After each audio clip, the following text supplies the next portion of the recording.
নমস্কাৰ চাবিদসকল চৰকাৰী কৰ্মচাৰীসকলৰ কাৰণে এক বিশেষ শেহতীয়া খবৰ য'ত আপোনাৰ তিনিটাকৈ গুৰুত্বপূৰ্ণ বিভাগ বন্ধ হ'বলৈ গৈ আছে আৰু যাৰ ফলত সেই চৰকাৰী কৰ্মচাৰীসকলৰ কি হ'ব আমি আপোনালোকক সেই আপোনে ক'বলৈ ওলাইছোঁ সেয়েহে কৰ্মচাৰীৰ ওপৰত প্ৰতিষ্ঠিত একমাত্ৰ ইউটিউব চেনেলটো আপোনালোকে নিশ্চয় ছাবস্ক্ৰাইব কৰি ল'ব।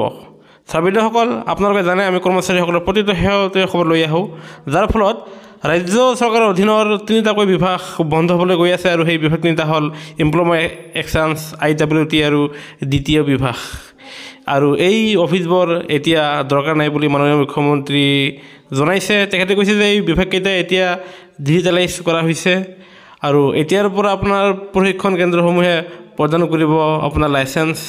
সেয়েহে দ্বিতীয় বিভাগবোৰত বৰ্তমান কোনো কাম নাথাকিব আৰু সেয়েহে পৰৱৰ্তী সময়ত দ্বিতীয় বিভাগত নতুনকৈ নিযুক্তি নিদিব। আনহাতে বৰ্তমান আপোনাৰ কৰ্মচাৰীৰ অভাৱ আছে প্ৰাথমিক বিদ্যালয়ত আৰু সেয়েহে প্ৰাথমিক বিদ্যালয়ত নিযুক্তি দিয়া হ'ব বুলি আপোনাৰ মুখ্যমন্ত্ৰী মহোদয়ে জনাইছে আৰু মাননীয় মুখ্যমন্ত্ৰী মহোদয়ে কি কৈছে সেয়া আমি আপোনালোকক পোনে দেখুৱাবলৈ ওলাইছোঁ।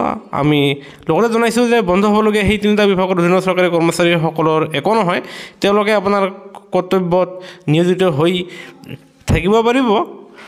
গতিকে অফিচবিলাক বন্ধ হৈ যাব, কিন্তু আমাক মেন পাৱাৰ ক'ত লাগে? LP স্কুলত এতিয়াও ছেকেণ্ড শিক্ষক নাই। মণ্ডল আমাক লাগে কাৰণ লেণ্ড ৰেভিনিউৰ আমাৰ আৰু 20 বছৰ কাম কৰিব লাগিব।